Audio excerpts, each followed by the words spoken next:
জি ফর্মটা অনেকে মনে করে এটা কোনো ইম্পর্টেন্ট না। বাই চান্স যদি চেক করে এম্বাসি দেখলো যে বাঙালি একজনের ব্যক্তির নাম্বার। হ্যালো গাইস, কেমন আছেন? আশা করি ভালো। তো আজকে দাঁড়িয়ে ভিডিও করব। মূলত আজকে যে ভিডিওটা স্টার্ট করব সেটা আমি কিছুটা হতবাক।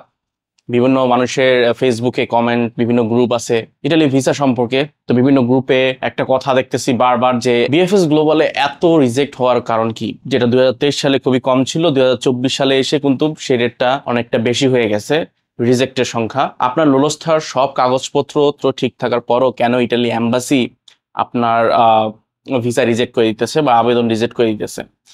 এখন বিষয়টা আপনাকে বুঝতে হবে কি 2023 সালের যে সময় সাপেক্ষ যে ব্যাপারটা ছিল আর 2024 সালের যে সময় সাপেক্ষ ব্যাপার সেটা সম্পূর্ণ ডিফারেন্ট।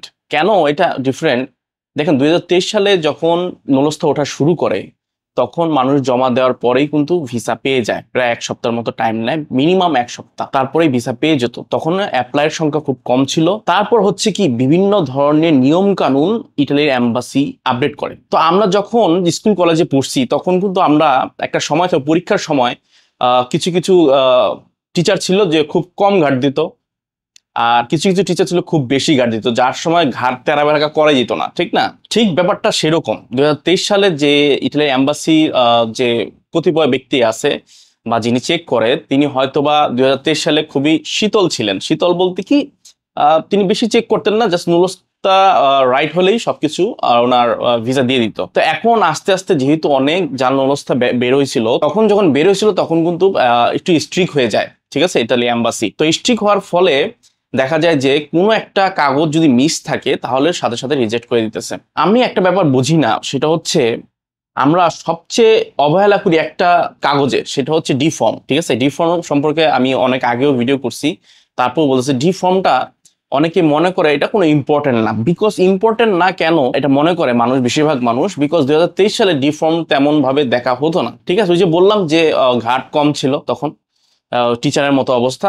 এখন হার্ড টিচার পড়ছে, তো আপনাকে ভালোভাবেই আপনাকে প্রস্তুত থাকতে হবে যে সবকিছু আপনি জানি খুব সঠিকভাবে দেন। ডি ফর্মটা আমার মধ্যে খুবই ইম্পর্টেন্ট ব্যাপার। বাট আপনার দালালরা অনেকে বলবে যে এটা কোনো ব্যাপার না, এটা একটা ইনফরমেশন দিলে হয়, এটা জাস্ট আপনার লোলস্থায়ী মেন ব্যাপার। বাট ব্যাপারটা হইতেছে কি, এখন বর্তমানে ডি ফর্মটা অনেকভাবে দেখা হচ্ছে, এবং এই ডি ফর্মের কারণে, ছোট্ট একটা ভুলের কারণে হয়তোবা আপনার আবেদনপত্র রিজেক্ট হয়ে যেতে পারে, আপনার ইটালি ভিসা রিজেক্ট হয়ে যেতে পারে ইতালি এম্বাসি দ্বারা। তো আপনারা কি করবেন, আপনারা যখন ডি ফর্মটা পূরণ করবেন দয়া করে সাবধানের সাথে পূরণ করবেন। নুরস্থার যে ইনফরমেশন আছে সবকিছু, আপনার পাসপোর্টে যে ইনফরমেশনটা আছে সবকিছু সুন্দরভাবে জানি সঠিকভাবে আপনারা পূরণ করবেন ডি ফর্মে। আমরা একটা কাজ করি কি, ধরেন আপনার ডি ফর্মে মালিকের অ্যাড্রেসের দেওয়া আছে, মালিকের অ্যাড্রেস তো দেওয়াই থাকে, কিন্তু মোবাইল নাম্বার কিন্তু দেওয়া থাকে না ব্যবস্থায়, ঠিক আছে? তো আমরা করি কি, এই মোবাইল নাম্বারটা যে কোনো একটা দিয়ে দিই। আসলে কি, এই যে আমাদের যে জ্ঞানের অভাব, কেন আমরা যে কোনো একটা নাম্বার দিয়ে দেবো, বা আপনার যে দালাল আছে সেই নাম্বার দিব, আপনার মালিকের নাম্বার কেন দিবেন না? এখন বলতেই পারেন আচ্ছা এত কিছু তো লাগার কথা না। ওই যে 2023 সালে যে ঘটনাটা বললাম, যে 2023 সালে যখন এম্বাসির কতিপয় ব্যক্তি ছিল বা যারা কাজ করতো তারা হয়তো এত কিছু দেখতো না, তারা খুব সহজেই অবস্থা সঠিক থাকবে, সবকিছু সঠিক, বিএফএস গ্লোবাল ধারা তারা ভিসা দিয়ে দিত। তো এখন হইতেছে কি, সবকিছু এখন যেহেতু অনেক ব্যাড রেকর্ড আছে বাংলাদেশের প্রতি বিভিন্ন জাল ব্যবস্থার কারণে, তো সেহেতু অনেক ভাবে এই ডি ফর্মটাকে অনেক ইম্পর্টেন্ট হিসেবে ধরা হয় ইটালি এম্বাসিতে। বারবার বলি, এটা আপনার দালালের কাছে কোনো কিছুই না, কিন্তু এটা আসলে অনেক কিছু। এইটা যতটুকু পারবেন সাবধানতা অবলম্বন করবেন। ওই যে বললাম, এই যে ছোটখাটো একটা বিষয় যে নাম্বার, আজকে আপনি একটা নাম্বার দিলেন, যে কোনো একটা নাম্বার দিলেন, বাই চান্স যদি চেক করে ইটালি এম্বাসি দেখলো যে বাঙালি একজনের ব্যক্তির নাম্বার, এবং আজকাল তো ট্রু কলার আছে, এই ট্রু কলারে একজন অপরিচিত নাম্বারে যদি একটু সার্চ দেন তাহলে তার 14 গোষ্ঠীর ইনফরমেশন চলে আসে, ঠিক আছে? এগুলা বুঝতে হয়, ঠিক আছে? এখন আপনি একটা ডি ফর্মে একটা নাম্বার, যে কোনো নাম্বার দিয়ে দিলেন, বাট ওটা সার্চ করে দেখলো যে এটা সমস্যা আছে, নাম্বারটা ওই মালিকের না, মানে যে নাম্বার দিচ্ছেন বা সেই কোম্পানি আন্ডারে সেই রেজিস্ট্রেশনকৃত না। তারপর হবে কি, এই ছোট্ট একটা কারণে হয়তোবা কিছু হয়ে যেতে পারে। তো এই যে এগুলোর স্কোপ কেন আমরা দেব, সঠিকভাবে ডি ফর্মটা পূরণ করব, এটাই আমাদের প্রাপ্য, ঠিক আছে? কাম্য, যেটাই বলেন। এখন আমি আসি ইউএস এর ভিসার কথা। ইউএসএ D-160 ফর্মের নাম আপনারা শুনছেন, ওইটার মধ্যে ওটি হচ্ছে মেইন ইম্পর্টেন্ট। আপনার ব্যাংক ব্যালেন্স, কতটা কান্ট্রিতে আপনারা গেলেন, ওটা কোনো মানে ওরা ভেরিফাই করে না। 2 মিনিটের ইন্টারভিউতে ওই D-160 ফর্মটা দেখলেই বুঝে যায় যে আপনার উদ্দেশ্যটা কি সেখানে। তো এটা হচ্ছে সেই ফর্মের তুলনায় আমি ওটার সাথে কম্পেয়ার করছি না, বিকজ এটা ওয়ার্ক ভিসা। যাই হোক, তারপরও একটা ফর্ম খুব প্রচুর গুরুত্বপূর্ণ, যেহেতু এটা ইটালি অ্যাম্বাসি আপনাকে দিয়ে থাকে, সেটাকে আমরা অবহেলা কেন করি? সেটা যেভাবে যাচ্ছে তাই আমরা পূরণ করে দিয়ে দিই। তারপর আরেকটা বিষয় হচ্ছে ডি ফর্মে আপনি যারা বিশেষ করে এগ্রিকালচার বা সিজনাল বিষয়ে যাচ্ছেন, তারা ডি ফর্মে কি করেন? তারা ডি ফর্মে দিয়ে রাখেন আনএমপ্লয়মেন্ট। আপনার বর্তমান স্ট্যাটাসে আপনি যে কারেন্ট যে অকুপেশন আছে সেটা আনএমপ্লয়মেন্ট দিয়ে রাখেন। ওকে, ফেয়ার ইনাফ, আপনি দিয়ে রাখলেন। এখন যখন আপনি ওই আরেকটা ইনফরমেশন আছে, ওইখানে দেওয়া থাকে যে আপনি আপনার খরচ, ওইখানে ইটালিতে খরচ কে বহন করবে, তখন দেখলেন আপনি।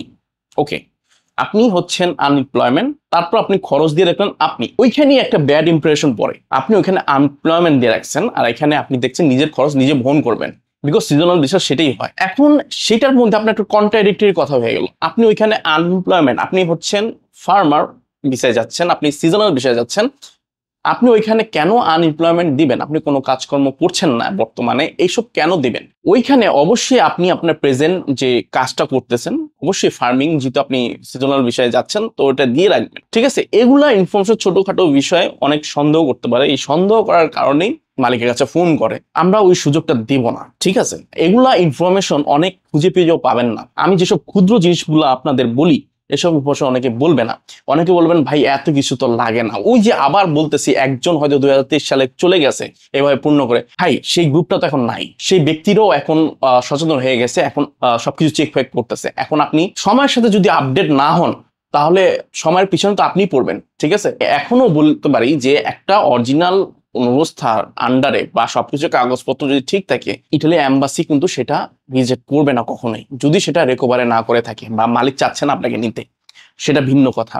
তবুও আমরা ট্রাই করব, যেটা যথেষ্ট, যেহেতু আমরা পড়াশোনা করছি বা বিভিন্ন ভাবে রিসার্চ করছি, তো আমরা ট্রাই করব ডি ফর্মটাকে একটু ইম্পর্টেন্টলি দিতে। নুরস্থার সাথে যে সেকেন্ড ফর্মটা আপনি ইম্পর্টেন্ট মনে করবেন সেটা ডি ফর্ম, বিকজ নুরস্থাটা আপনি দেখলেন, ওটা সুন্দরভাবে আপনি পূরণ করে দিলেন। যারা ভিসার কাজ করে তাদের একটু সময়টা বাঁচে এবং ইনফরমেশনগুলো ঠিক আছে কিনা তারা চেক করে, বাস এইটাই। ঠিক আছে, আমরা কি করলাম, ওই করিমের নাম্বার দিয়ে দিলাম, তাহলে হবে না। মালিকের নাম্বার ওখানে, আপনি যেহেতু একটা মালিকের নাম্বারে কাজ করতেছেন, মালিকের নাম্বারটা কেন দিবেন না? ঠিক না, দিয়ে রাখবেন। এই ছোটখাটো ভুলের কারণে আপনি আপনার আশায় নিরাশা হয়ে যায়। তো আমরা কি করব, ডি ফর্মটা একজন অভিজ্ঞ ব্যক্তির সাথে আলোচনা করে আমরা পূরণ করব। আগের কথা বাঘে খাইছে। ঠিক আছে ভাই, এখন যেহেতু সবাই একটু সচেতন হয়ে যাচ্ছে এবং ভিসার কর্মকর্তারাও সচেতন, খুব ভালোভাবে এখন চেক করে, যদি ভালোভাবে না চেক করতে এত দেরি লাগতো না। তো সময়ের সাথে সবকিছু আপডেট হবে, আরো কঠিনতর হবে, এটাই নিয়ম। ঠিক আছে, আমরা সুযোগ দেব না, আমরা ডি ফর্মটা খুব সুন্দরভাবে পূরণ করব। তো আজকে এই ছোট্ট একটা ইনফরমেশন, এই ইনফরমেশন অনুযায়ী আপনারা কাজ করেন। যারা জমা দিয়ে দিয়েছেন তাদের তো আর কিছু বলার নাই, আর যারা জমা দিবেন তারা ডি ফর্মটা কিন্তু খুব সুন্দরভাবে পূরণ করবেন। আশা করি আমার কথাগুলো আপনি বুঝতে পারছেন, খুব সহজে আমি বুঝিয়ে বলি, বেশি কঠিন করে না। যদি বারবার একটা কথা রিপিট করি সেটা আমার ক্ষমা দৃষ্টিতে দেখবেন, হয়ে যায়, ফ্লোতে হয়ে যায়। ঠিক আছে, তো ভালো থাকবেন, সুস্থ থাকবেন, অবশ্যই সাবস্ক্রাইব করে রাখবেন। বাই।